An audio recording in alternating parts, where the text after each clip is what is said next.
சேரன் இயக்கிய திரைப்படங்கள்.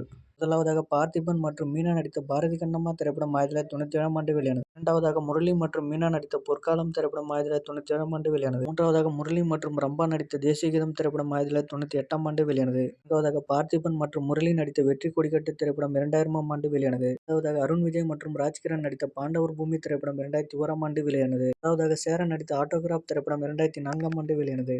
ஏழாவதாக சேரன் நடிக்கும் தவமாய் தவமிருந்து திரைப்படம் 2005ஆம் ஆண்டு வெளியானது. எட்டாவதாக சேரன் நடிக்கும் மாயக்கண்ணாடி திரைப்படம் 2007ஆம் ஆண்டு வெளியானது. ஒன்பதாவதாக பொக்கிஷம் திரைப்படம் 2009ஆம் ஆண்டு வெளியானது.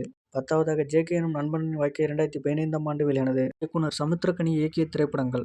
உன்னை சரணடைந்தேன் திரைப்படம் 2003ஆம் ஆண்டு வெளியானது. நிறைஞ்ச மனசு திரைப்படம் 2004ஆம் ஆண்டு வெளியானது. நாடோடிகள் திரைப்படம் 2009ஆம் ஆண்டு வெளியானது. போராளி திரைப்படம் 2011ஆம் ஆண்டு வெளியானது. நிமிர்ந்து நில் திரைப்படம் 2014ஆம் ஆண்டு வெளியானது.